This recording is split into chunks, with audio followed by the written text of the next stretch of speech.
강가에서 다 처단한 후 아합 왕에게 이르는 말입니다.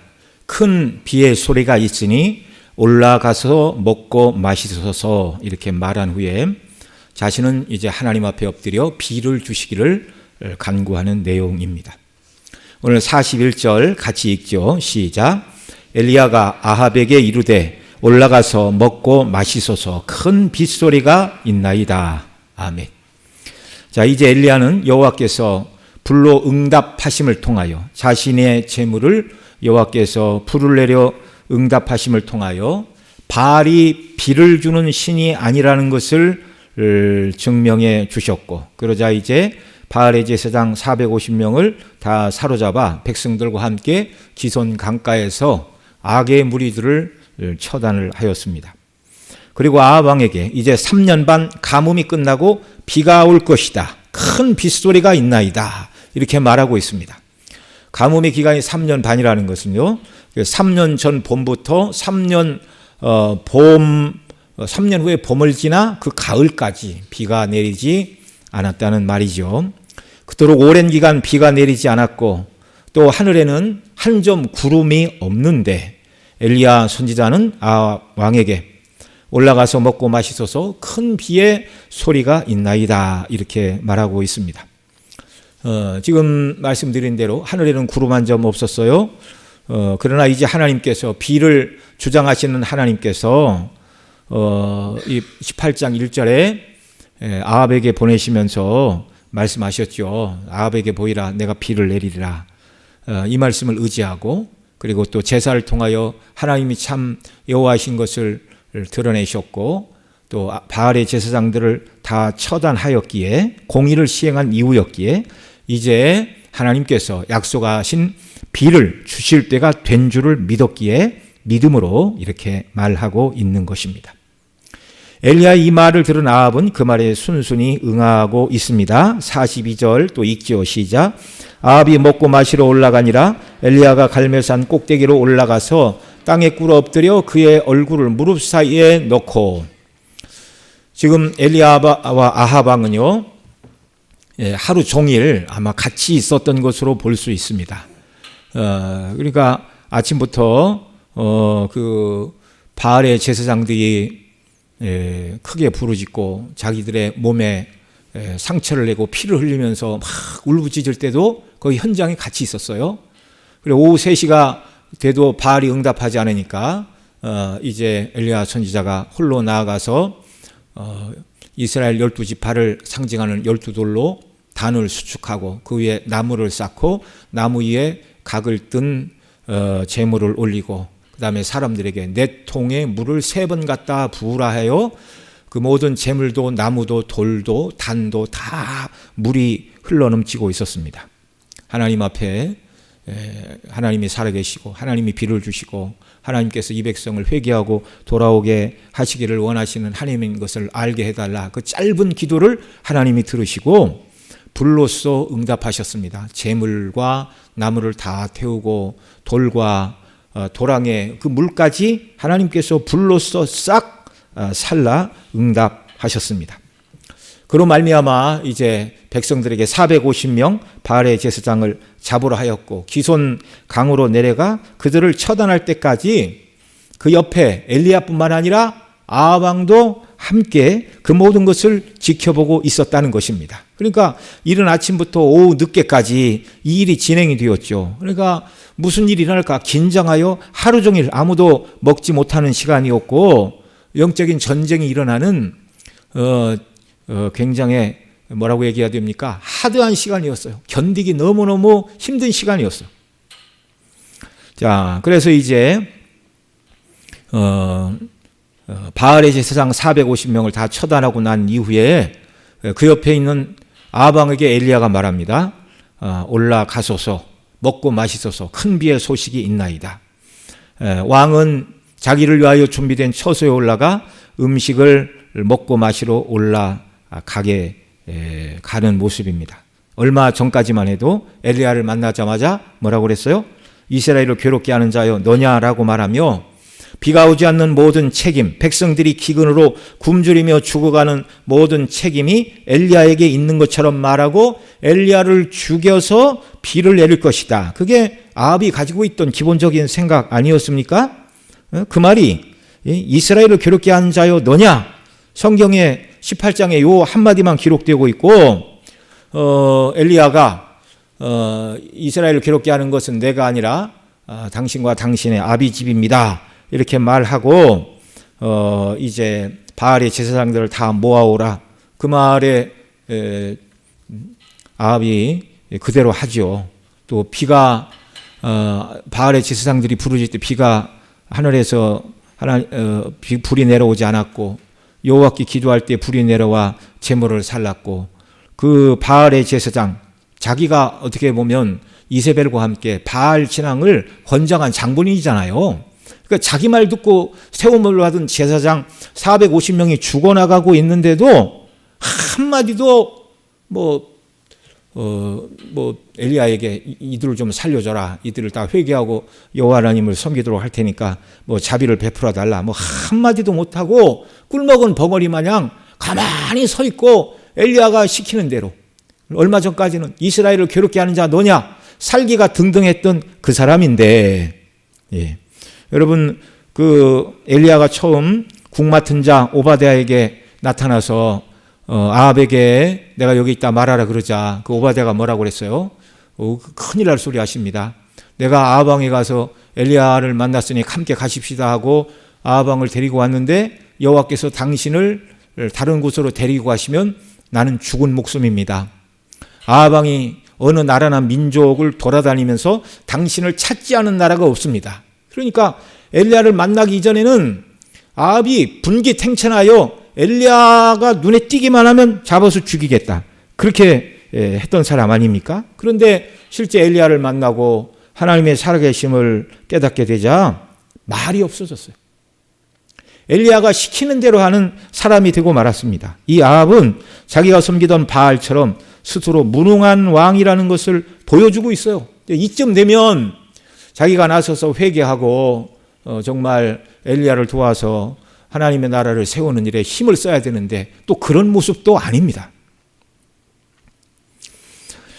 자, 왕은 이렇게 무능한데 그러나 살아계신 하나님을 섬기는 성도들은 약한 자 같으나 약한 자가 아닌 줄 믿으시기 바랍니다. 엘리야가 그런 사람이었어요. 그는 군대를 조직하여 아합 왕과 싸우지 않았습니다. 자신을 따르는 수많은 사람들이 있어서 바알의 선지자 450명과 영적인 대결에서 승리하고 그들을 잡아 기손강에서 처단한 것이 아니라 홀로 단신으로 나가서 하나님의 살아계심을 보이고 백성들이 돌이키자 큰 일을 감당하고 있는 것입니다. 이 엘리야의 모습에서 스코틀랜드의 존 낙스와 메리 1세 여왕의 모습이 훗날 반복되는 것처럼 보입니다.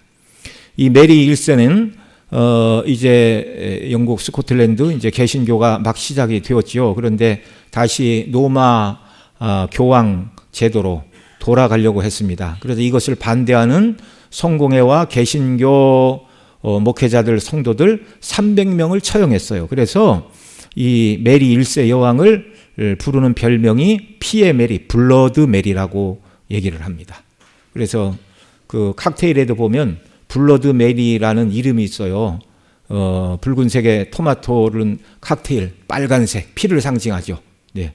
그 좋지 않은 데서 유래한 이름입니다. 자, 이 1562년에 메리 여왕이 종교개혁을 방해하고 교황 정치를 회복하려 하자 존 낙스가 여왕의 정책에 반대하고 비난을 하였습니다. 그러면서 이렇게 말해요. 한 번의 미사가 1000만의 군대가 쳐들어오는 것보다 더 두려운 일이라고 설교를 하며 여왕과의 전쟁을 선포하였고 왕이라도 법을 지키지 않으면 저항을 받게 될 것이라고 경고하였습니다. 그러자 이 메리 여왕이 시민의 한 사람이 왕을 비난한 것은 옳지 않다 이렇게 이야기를 하자 존 낙스가 말합니다. 예수님께서 세례 요한을 목벤 헤롯을 여우라고 비난했음을 들어 왕으로서 처신을 바르게 하라고 맞섰습니다. 개신교 신자를 300명이나 죽여서 블러드 메리, 피의 메리라는 별명이 붙은 이 여왕이었지만 존 낙스와 함께 하시는 하나님의 권세와 그 능력과 영광을 바라보자 자신을 책망하는 존 낙스 앞에서 이 메리 여왕은 아무것도 할 수가 없었어요. 본문의 엘리야, 그에게는 하나님이 함께 하셨습니다. 영적으로 깨어있는 하나님의 사람 한 명이 한 나라를 통치하는 어리석은 왕보다 수많은 우상의 제사장들보다 하나님이 기뻐하시고 정말 민족을 살리고 하나님 나라를 확장하는 사람이 누구인가를 오늘 엘리야를 통하여 우리에게 여실히 보여주시고 있다는 말입니다. 그런 의미에서 저와 여러분 모두도 하나님의 말씀과 기도로 깨어 있어서 히브리 11장 38절이 말하는 대로 세상이 감당하지 못하는 사람들이 되시기를 간절히 소원합니다. 뭔가 정말 하나님 앞에서 영적으로 깨어 부르짖고 기도하고 또 하나님께서 내 기도를 들으시고 응답하시는 이런 놀라운 기도 응답의 은총을 우리가 보고 기쁨으로 살아가면 얼마나 우리 인생이 더 복되고 영화로울까요? 그러니까 우리가 인생의 목표를 세우되 몇 년 후에는 집을 사고 몇 년 후에는 무슨 일을 행하고 이런 목표도 참 아름답고 귀한 목표이지만 영적인 목표를 세우며 기도하고 이루어가는 저와 여러분 우리 중심교회 모든 성도님들이 되시기를 원합니다. 한편 아방이 먹고 마시러 올라가자 엘리야는 비를 주시기를 하나님 앞에 기도하는 모습입니다. 42절 하반절로 43절 같이 읽죠. 엘리야가 갈멜산 꼭대기로 올라가서 땅에 꿇어 엎드려 그의 얼굴을 무릎 사이에 넣고 그의 사환에게 이르되 올라가 바다 쪽을 바라보라. 그가 올라가 바라보고 말하되 아무것도 없나이다. 이르되 7번까지 다시 가라. 자, 아방이 먹고 쉬는 동안 엘리야는 갈멜산 꼭대기에 올라가서 땅에 꿇어 엎드려 얼굴을 무릎 사이에 넣고 기도하고 있습니다. 땅에 꿇어 엎드린 것은 간절한 기도의 자세를 말하는 것이고요. 얼굴을 그의 무릎 사이에 넣고 기도를 드렸다는 것은 오직 눈을 들어 구름이 일어나는지 어쩐지 주위 환경, 외부 요인을 전혀 신경 쓰지 않고 전적으로 하나님만 향하여 기도하는 이 간절한 기도의 자세를 말하는 거예요. 마치 훗날 유다왕 히스기야가 병들었을 때 선지자 이사야가 찾아와서 이야기를 전했죠. 여호와의 말씀에 내가 죽을 것이니 내 집에 유언하라. 이사야가 이 말을 전하자 히스기야 왕이 그러니까 몸이 아파서 성전에까지 나아가지도 못하니까 벽을 바라보고 기도하였습니다. 벽을 바라보고. 사람이 아니라 벽을 바라보고. 정말 하나님이 도우시지 않으면 내 인생은 절벽입니다. 또 한 발짝도 나아갈 수 없는 그곳에서 간절히 하나님 앞에 기도한 히스기야와 같은 기도의 자세를 할 것입니다. 간절히 기도한 엘리야는 사환에게 지중해가 잘 보이는 높은 쪽에 올라가서 비가 올 조짐이 있는가 보라고 하였습니다. 그러자 사원이 올라가서 보고서 아무것도 없나이다 이렇게 대답을 하자 엘리야는 7번까지 다시 가라고 하였습니다.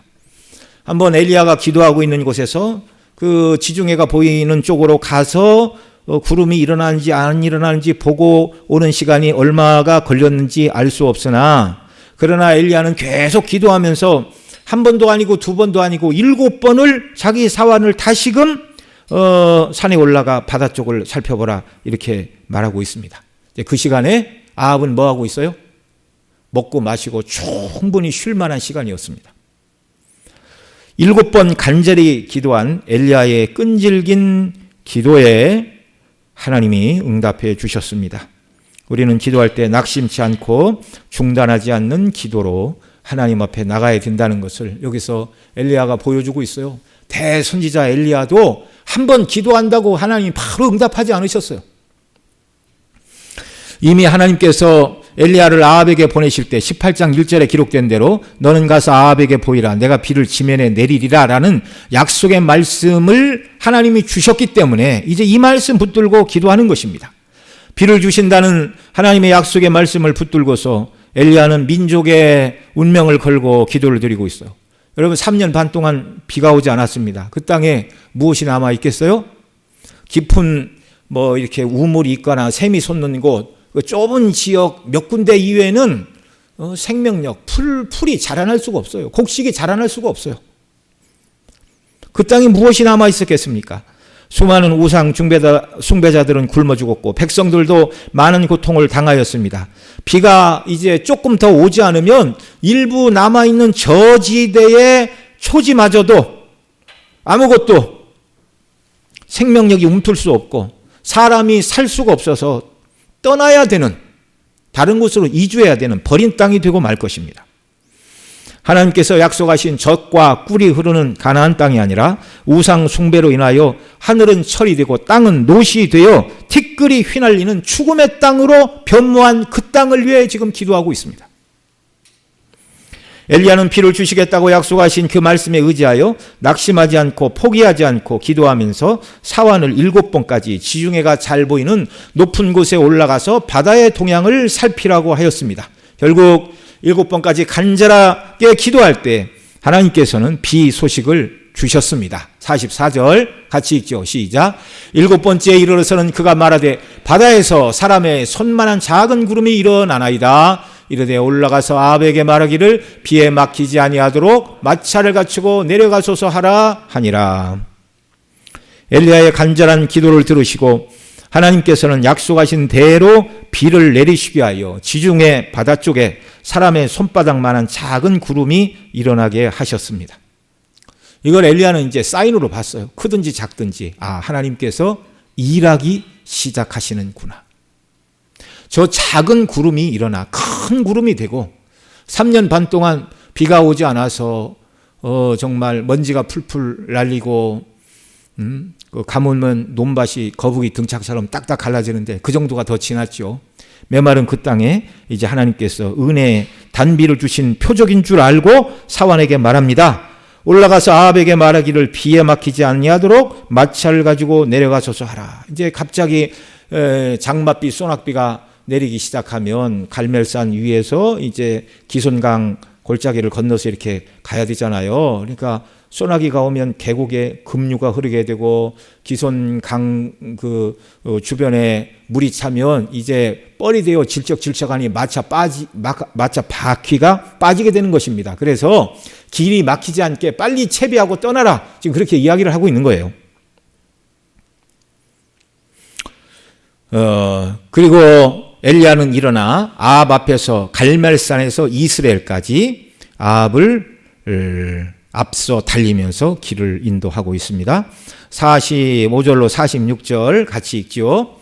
조금 후에 구름과 바람이 일어나서 하늘이 캄캄해지며 큰 비가 내리는지라 아합이 마차를 타고 이스라엘로 가니 여호와의 능력이 엘리야에게 임하매 그가 허리를 동이고 이스라엘로 들어가는 곳까지 아합 앞에서 달려갔더라. 자, 큰 비가 내리자 하루 종일 영적인 전쟁을 치른 엘리야는 피곤하지요. 그런데 하나님의 능력이 임하자 피곤한 줄 모르고 갈멜산에서 이스라엘까지 대략 한 27km 아합 앞에서 앞서 달리기를 했습니다. 지도를 좀 보여주십시오. 예, 저 지도에 저 아래 길다란 건 사해이고 위에 조그만 건 갈릴리 호수잖아요. 갈릴리 호수 오른쪽에 그 갈멜산이 있습니다. 갈멜산 뽀쪽 튀어나온 지중해 쪽 갈멜산. 예, 거기에서 이스라엘 골짜기 입구까지 여기까지가 대략 한 27km 된다는 거예요. 아합이 이제 마차를 타고 가는데 엘리야는 그 27km를 마차 앞에서 허리를 동이고 달리기를 하고 있습니다. 여러분 앞서 말씀을 드렸지만 아침부터 영적인 전쟁을 치렀어요. 아침 9시부터 오후 3시까지 바알의 제사장들이 기도하던 그 현장을 지키고 있었고 오후 3시에 기도하여 하나님의 응답을 받았고 그리고 백성들에게 바알의 제사장들을 사로잡으라 그렇게 말하고 갈멜산 아래 기드론 골짜기 시내로 그 우상 숭배자들을 끌고 내려와 백성들과 함께 다 그들을 멸하고 그 다음 비를 주시기를 위하여 7번 간절히 기도했습니다. 인간적으로는 피곤할까요? 피곤하지 않을까요? 피곤하죠. 말 그대로 녹초가 되었어요. 녹초가. 네. 네. 정말 얼마나 큰 영적인 싸움. 영적인 큰 싸움을 하였고 큰 승리를 거두었어요. 자, 그럼에도 불구하고 하나님의 능력이 임하자 그는 바알처럼 올라가 먹고 마신 사람도 아닙니다. 먹고 마시고 쉰 사람도 아니에요. 7번 간절히 기도하였어요. 그런데 하나님의 능력이 임하자, 여러분, 하나님의 능력, 그 성령의 충만함을 입게 되면 우리 영혼과 육체에도 하나님께서 모든 일을 감당할 힘과 은혜를 부어주시는 줄 믿으시기 바랍니다. 하나님의 일은 기도로 하는 것이고 기도할 때 주시는 능력을 덧입어서 하게 되는 것임을 믿으시기 바랍니다. 예. 예. 그 부족한 종을 위해서도 피곤치 않고 성령 충만하여 주님 맡기신 사명을 잘 감당하게 해달라고 더욱 기도해 주시기 바랍니다. 또 여러분 때때로 교회에서 맡은 직분이 많아 몸과 마음이 힘들고 참 그렇죠. 인간적으로 생각하면 내가 너무 많은 일을 맡아서 어떻게 하랴 이런 생각이 들고 힘이 들지만, 그러나 하나님께 기도하고 성령께서 우리 영혼을 붙들어 주시면 육신에도 힘을 주시고 모든 일을 감당할 수 있는 은혜 주심을 믿으시기 바랍니다. 은혜 없이는 하나님의 일을 할 수가 없어요. 기도할 때 피곤하고 연약한 육체에도 하나님이 힘과 은혜를 주십니다. 그게 기도의 능력이에요. 여호와께서 그 능력으로 붙드시자 엘리야는 아합의 마차 앞에서 허리를 동이고 아합 왕이 안전하게 이스라엘에 도착하기까지 27km를 앞서 달려나갔습니다. 하나님이 능력을 주시고 붙들어 주시면 육체가 피곤하여 더 이상 아무것도 할 수 없다라고 말할 수밖에 없는 그 순간에도 새 힘을 얻고 능히 감당하게 되는 줄을 믿으시기 바랍니다. 자, 주님의 교회를 섬기는 목회자 장로님들과 또 우리 권사님, 집사님, 우리 구역장님들, 또 주일학교 선생님들 모두에게 주께서 이런 능력을 더하사 피곤치 않고 주께서 맡겨주신 모든 일들을 능력으로 감당하는 귀한 일꾼들이 되게 하시기를 원합니다. 그래서 우리는 기도해야 됩니다. 엘리야의 간절한 기도에 하나님은 응답하여 주셨습니다. 3년 반의 가뭄이 끝이 나고 백성들을 다시금 돌보시고 은혜 주신다는 것을 상징하는 단비가 하늘로부터 쏟아지고 있습니다. 자, 하나님께서 엘리야의 기도를 들으시고 비를 주신 것은 앞서 말씀드린 대로 18장 1절에 너는 가서 아합에게 보이라 내가 비를 지면에 내리리라고 약속하신 약속의 말씀을 붙들고 기도했기 때문입니다. 하나님의 약속을 붙들고 기도할 때 성도는 힘이 나고 하나님의 약속의 말씀을 붙들고 기도할 때 하나님은 반드시 응답하시는 말씀의 하나님, 말씀대로 약속하신 것을 이루시는 하나님이신 것을 믿으시기 바랍니다. 그러니까 가장 잘 응답받는 기도는 뭐냐면 하나님의 약속의 말씀을 붙들고 기도하는 거예요. 그런데 약속의 말씀을 붙들고 드리는 기도가 아니라 내 욕심과 세상의 욕망을 붙들고 기도하면 성경이 뭐라고 그래요? 구해도 받지 못하면 정욕으로 쓰려고 잘못 구함이라라고 야고보를 통하여 우리에게 가르쳐 주셨습니다. 두 번째로 엘리야의 기도가 응답받은 것은 하나님의 약속의 말씀을 붙들고 드린 기도일 뿐만 아니라 그의 기도는 의인의 기도였기 때문에 그렇습니다. 의인이 기도했기 때문에 하나님이 들어주셨다 그런 말이에요. 이것을 야고보서 5장 16절로 18절에서 이렇게 말합니다. 같이 읽죠. 시작. 그러므로 너희 죄를 서로 고백하며 병이 낫기를 위하여 서로 기도하라. 의인의 간구는 역사하는 힘이 큼이니라. 엘리야는 우리와 성정이 같은 사람이로되 그가 비 오지 아니하기를 간절히 기도한즉 3년 6개월 동안 땅에 비가 오지 아니하고 다시 기도하니 하늘이 비를 주고 땅이 열매를 맺었느니라. 아멘. 자, 엘리야의 기도가 응답받은 이유는 하나님의 약속의 말씀을 붙들고 기도했을 뿐만 아니라 또 엘리야는 우리와 성정이 같은 사람이었지만 그가 의인으로서 기도했기 때문에 의인의 간구는 역사하는 힘이 크기에 비 오지 않기를 기도하자 3년 6개월 동안 비가 안 왔고 다시 기도하니 하나님께서 하늘에서 비를 주시고 땅이 열매를 맺었다 이렇게 말씀하고 있습니다. 여러분, 의인이 아니라면 하나님의 약속을 붙잡을 수 없고 기도할 수 없는 것이죠. 또한 의인이 아니고 악인이라면 하나님은 악인의 기도를 듣지 않으신다는 걸 알아야 됩니다. 그러면 여기 의인은 어떤 사람이고 의인의 기도는 무엇이죠? 성경이 말하는 의인은요, 죄가 하나도 없는 사람을 말하는 것이 아닙니다. 율법을 다 지키고 죄를 하나도 안 지은 사람을 말하는 것이 아닙니다. 그런 사람은 없어요. 범죄 이전에 아담에게나 해당되는 얘기고, 죄 없이 태어나셔서 모든 율법에 순종하신 예수님에게만 해당되는 말이지, 아담의 모든 후손들에게는요, 죄를 안 져서 의인이다, 율법을 다 지켜서 의인이다, 그런 일은 있을 수가 없습니다. 성경이 말하는 의인은 뭐예요? 성경이 말하는 의인은 하나님이 내 죄를 위해서 예수님 대신 보내주셨고, 내가 예수님 믿음으로 예수님의 의로 죄사함 받고 구원받아 하나님의 자녀가 되었다는 것을 깨닫고 그 구원의 은혜에 감사하여 하나님을 경외함으로 세상 중심, 죄악 중심, 자기 욕망 중심이 아니라 하나님의 영광과 그 나라를 위해서 때로는 넘어지만 다시 일어나 하나님의 은혜를 간구하는 하나님 중심으로 살아가는 사람이 바로 의인인 줄을 믿으시기 바랍니다.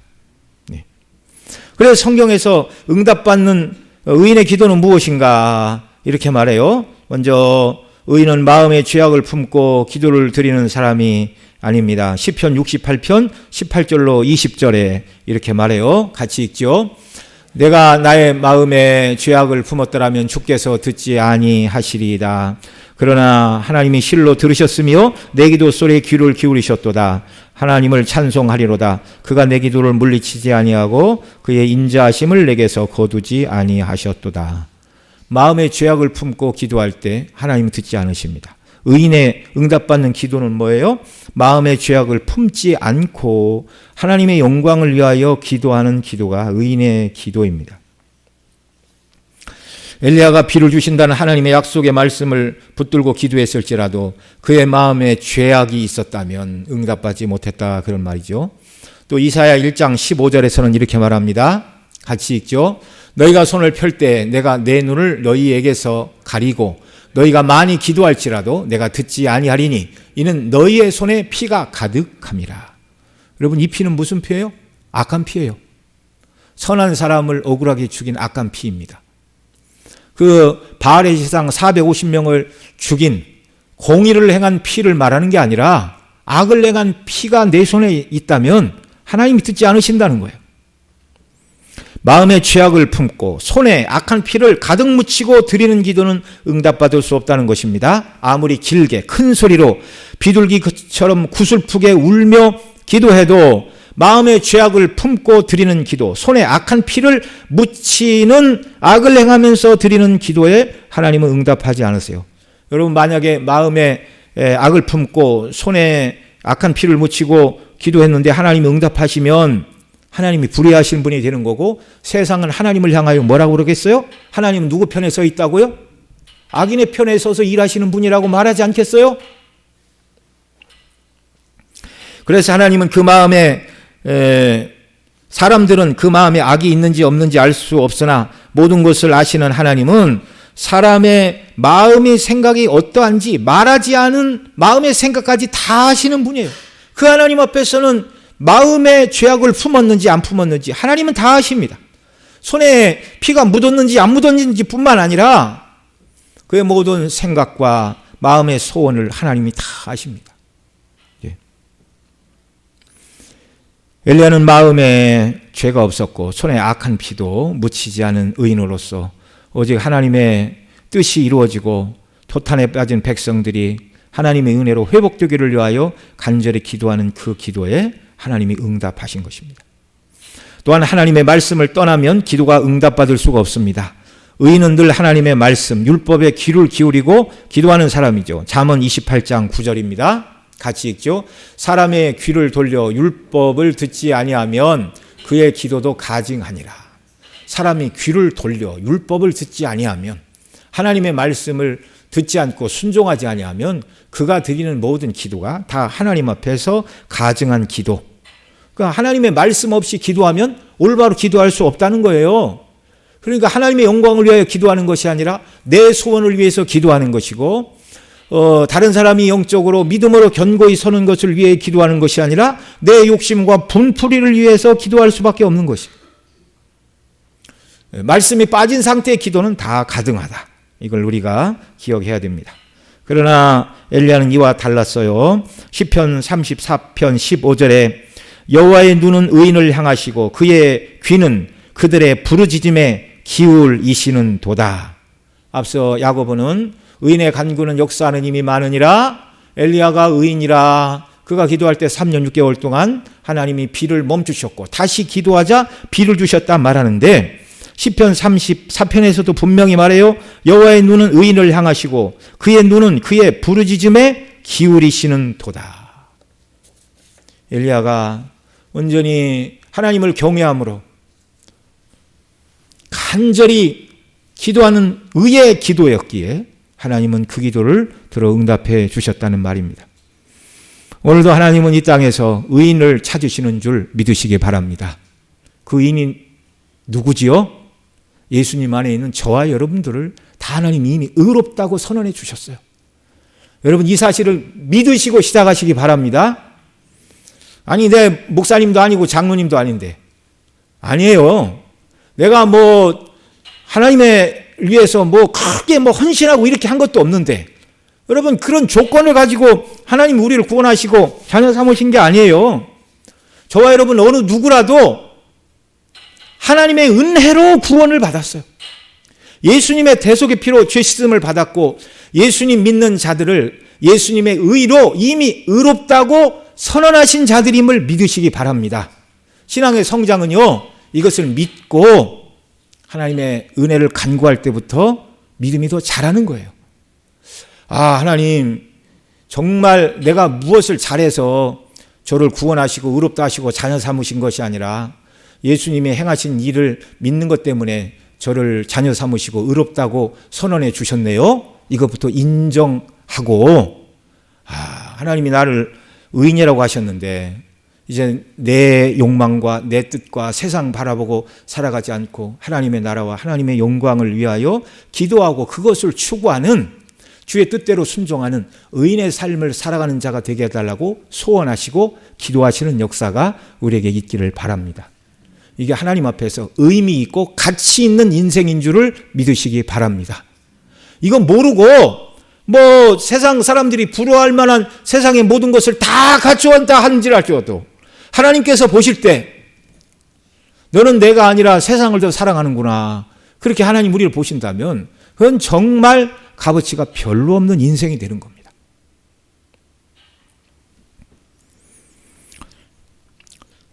또한 시편 34편 15절 하반절에 그의 귀는 부르짖음에 기울이시는도다. 여러분 의인들의 부르짖는 기도에 하나님은 항상 귀 기울이십니다. 의인의 간구는 역사함이 큼이라고 야고보가 말한 것처럼 저와 여러분 모두 천국 소망을 따라서 간구하는 정말 의의 기도의 사람들 다 되시기를 원합니다. 오늘 본문에 등장하는 인물은 세 사람이에요. 엘리야와 아합과 그 다음에 엘리야의 말에 지중해 하늘을 살피고 또 엘리야의 말을 아합에게 전하여 비가 오지 전에 빨리 마차를 타고 내려가라고 엘리야의 말을 전한 사환, 이 세 사람이 이름이 오늘 우리가 읽은 본문에 등장을 합니다. 아합은 어리석은 우상 숭배자로서 하나님께서 그를 이스라엘의 왕으로 허락해 주셨으나 우상을 숭배하다가 백성을 가뭄과 기근과 죽음에 빠뜨린 어리석은 왕이에요. 모든 책임은 아합에게 있어요. 그는 엘리야가 나라와 백성을 위해서 비 오기를 위해 기도하는 그 순간에도 자기를 위하여 준비된 처소로 올라가 먹고 마시며 쉬는 것이 전부인 완전히 세속적인 사람이었습니다. 이보다 조금 나은 사람이 사환이죠. 그러나 이 사환은 아직 엘리야의 단계는 아닙니다. 엘리야에게 충성스럽게 순종하고 심부름하라는 것은 귀한 일이죠. 교회에서도 여러분 몸으로 이 일 저 일 섬기는 일은 꼭 필요한 일입니다. 그러나 그 일뿐만 아니라 그 일을 넘어서 저와 여러분 모두가 더 나가야 돼요. 어디로요? 하나님의 면전에, 은혜의 보좌에 나아가 엘리야처럼 하나님의 나라와 영광을 위하여 또 하나님을 알지 못하고 죄악 속에서 방황하는 불쌍한 영혼들을 위해서 하나님께서 은혜와 긍휼의 단비를 부어주시기를 기도하는 기도의 용사가 되어야 하겠습니다. 여러분, 기도보다 큰 일은 없는 줄 믿으시기 바랍니다. 예. 여러분, 기도의 용사가 뭐 날때부터 따로 있는 거 아니에요. 목사님 기도해야 되고, 장로님 기도해야 되고, 권사님들 기도해야 되고, 뭐 당연하지요. 그런 분들만 기도하는 것이지, 나 같은 평신도도 또한 기도하는 사람인 것을 아시기 바랍니다. 믿으시기 바랍니다. 기도는 누가 한다고요? 예수님 믿는 내가 하는 거예요. 예수님을 구주로 고백하고 하나님을 아버지로 부르는 모든 사람을 다 하나님의 의인으로 부르셨어요. 기도의 용사로 부르셨어요. 그의 나라와 그의 영광을 위하여 간구하는 일꾼으로 부르셨어요. 여러분, 제가 한 2주 됐나요? 지금 우리나라 10대, 20대 복음화율이 3%라고 말씀을 드렸는데, 이 상태로 50년 지나고 기성세대가 다 천국에 가고 나면 지금은 4,500만인데 한 50년 지나서 인구가 한 4천만 정도로 준다면 3% 4, 3, 12, 120만 명밖에 안 남는다는 거예요. 한 10년, 20년 전만 해도 기독교인이 25% 뭐 1200만이다 뭐 그렇게 얘기를 했었는데, 지금은 실제 주일에 교회를 출석하는 사람이 정확한 통계를 내기는 어렵지만 뭐 한 550만에서 한 750만 사이가 되지 않을까, 뭐 그렇게 이야기들을 합니다. 노년과 장년의 성도님들은 물론 젊은 세대가 예수님 믿고 하나님께로 돌아오는 부흥의 은혜를 주시기를 위해서 여러분, 우리가 기도해야 됩니다. 기도해야 됩니다. 사도 바울이 그 옥중에서 편지를 쓰면서 디모데에게 추운 겨울이 오기 전에 내 외투를 가지고 얼른 와라, 그렇게 편지를 썼어요. 추운 겨울이 오기 전에. 영적인 신앙의 겨울이 지금 밀어닥치고 있습니다. 우리가 기도해야 돼요. 교회 안에서 성장하는 주일 학생들이 일찍 복음의 말씀을 듣고 거듭나는 은혜를 주시고, 이 아이들이 하나님의 영광을 위한 일꾼으로 자라나는 은혜 주시기를 위해 기도해 주시기 바랍니다. 지금 신학교마다 학생들이 미달이에요. 우리 교단뿐만 아니라, 우리 교단이 큰 신학교인데 지방 군소 신학교는 다 문 닫았고요. 교회뿐만이 아니라 천주교의 그 가톨릭 신학교에도 학생들이 안 오고, 중이 되겠다고 자원하는 사람도 불교에서 극감을 하고 있는 시대라는 것입니다. 영적인 일에 관심이 없는 시대가 되었어요.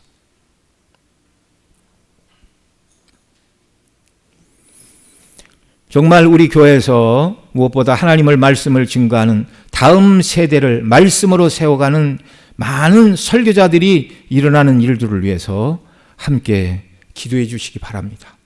한국교회 미래는 하나님이 붙들어 쓰시는 신실한 설교자들이 얼마나 나오는가, 여기에 정말 한국교회 미래가 달려있다, 이렇게 말씀을 드려도 과언이 아닌 것입니다. 정말 후세대들이 믿음으로 견고히 서는 일들을 위해, 그래서 우리 주일학교 어린이들을 위해, 가정에 있는 자녀들을 위해, 또 우리 아이들을 위해 수고하는 우리 선생님들을 위해서 더 기도해 주시기 바랍니다. 또한 우리 교회가 속한 이 지역 사회에 뭐 이렇게 아파트를 짓는다는 재개발 소식이 있는데, 여러 소식을 우리가 듣죠. 어떤 교회들은 조합하고 협상을 잘 하여 이렇게 이제 서울시 조례에 의하면 이제 교회가 어디 있든지 이렇게 교회 적당한 위치에 1대1로 토지를 대토를 해주고, 그 다음에 기존 건축물의 신축 비용을 보상을 하라고 서울시 조례로 돼 있어요. 근데 이게 법이 아닙니다. 네. 그러니까 중구난방이에요. 이제 잘 협상을 하고 또 조합과 조합장이 협조적이면 그런 일이 있고, 그런데 지금 저 은평구청 앞에서 은광교회가 데모를 하는데 가서 물어봤어요. 왜 그럽니까? 그랬더니 구청장 앞에서 조합장하고 자기들은 여기 개발 원치 않으니 우리는 빼달라, 재척해달라, 그래서 그 구청장 앞에서 조합장이 다 확인서를 써줬대요. 공증까지 받았대요. 근데 그걸 이행을 안 하고 현금 청산을 하겠다는 겁니다. 현금 청산은 그 토지를 시세로 이렇게 돈 주고 사는 게 아니라 자기들이 평가한 감정 금액으로 그냥 돈 주고 교회를 다 밀어버리겠다는 얘기예요. 이게 주민들 75%만 동의를 하고 구역이 확정되면 우리가 원하든 원치 않든 법은 그렇게 밀고 나가도 할 말이 없게 돼 있어요.